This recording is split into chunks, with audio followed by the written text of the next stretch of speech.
گرامی، ہمیں اس انسان حقوقی سے وابستہ ہونے کا شرف حاصل ہے، مگر جب تک میں اس انسان حقوقی کی صفات کو اپنے اندر نہیں جگہ دوں گا اس وقت تک شاید میرا مودت کا اظہار، محبت کا اظہار، میرے تعلق کا عنوان نامکمل ہے۔ یہ مکمل اس وقت ہوگا کہ جب میں اپنی وابستگی ان سے اپنے کردار کے ذریعے سے ثابت کروں۔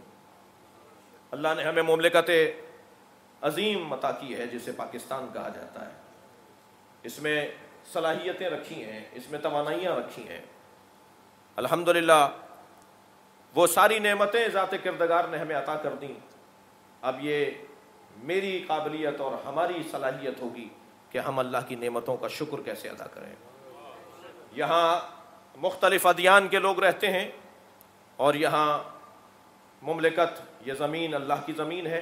ہمارے قانون کے، ہمارے آئین کے، ہمارے دستور کے پہلے صفحے پر ہی لکھا ہوا ہے کہ یہ زمین اللہ کی زمین ہے اور یہاں قرآن و سنت کے مطابق فیصلے ہوں گے۔ جب یہ اللہ کی زمین ہے اور یہاں قرآن و سنت کے مطابق فیصلے ہوں گے تو ہمیں دیکھنا ہوگا کہ قرآن ہماری رہنمائی کیا کر رہا ہے اور ہمیں سنت پیغمبر سے کیا درس ملتا ہے۔ ہمیں قرآن سے یہی پیغام ملتا ہے کہ اپنے اخلاقیات کو بہتر کرو، اپنے معاملات زندگی کو متعارف کرو، معتدل کرو اور عدل و انصاف کے ساتھ زندگی گزارو۔ شاید قرآن اور حدیث اور نبی مکرم کے اصحاب اور خانوادہ پیغمبر کی تعلیمات کا اگر اسارہ اور نچوڑ نکالا جائے تو وہ یہی ہے کہ ہمیں اس زمین پر عدل و انصاف کو نافذ کرنا ہے، ہمیں اس زمین پر مظلوم کا حق دلوانا ہے اور ظالم کے حوصلوں کی حوصلہ شکنی کرنی ہے۔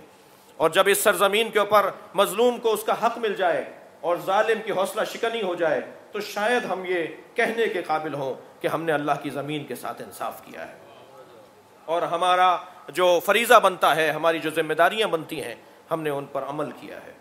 یہاں ہر مکتب کے لوگ رہتے ہیں، یہاں ہر مسلک کے لوگ رہتے ہیں اور ہمیں اپنے پیغام کو استدلال کے ساتھ اور منطق کے ساتھ اور معقول انداز سے پیش کرنے کا تقاضا ہم سے ہے۔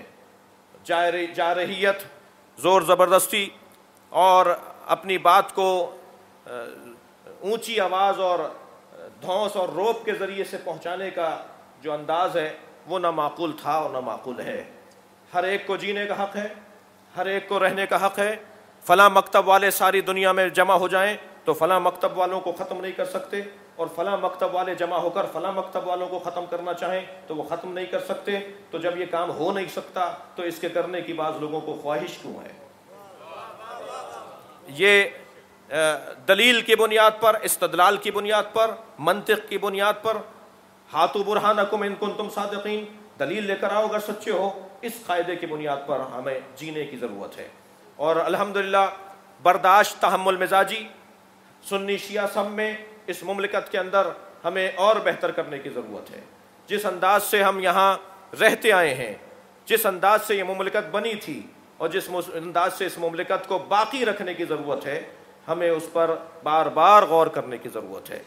اس مملکت میں رہنے والوں کو یہی پیغام ہے آج کی اس تاریخی مجلس کے اندر کہ ہمیں برداشت کے مادے کو بڑھانا ہوگا، ہمیں تحمل مزاجی کو فروغ دینا ہوگا، ہمیں ایک دوسرے کو قبول کرنے کا جذبہ ایجاد کرنا ہوگا۔ ہم اس ملک میں ہر کوچے میں، ہر گلی میں، ہر محلے، ہر شہر میں سب رہتے ہیں۔ یہاں دیوبندی بھی ہیں، یہاں بریلوی بھی ہیں، یہاں سنی بھی ہیں، یہاں شیعہ بھی ہیں، یہاں ہر مکتب فکر کا فرد ہر گلی کوچے میں رہتا ہے۔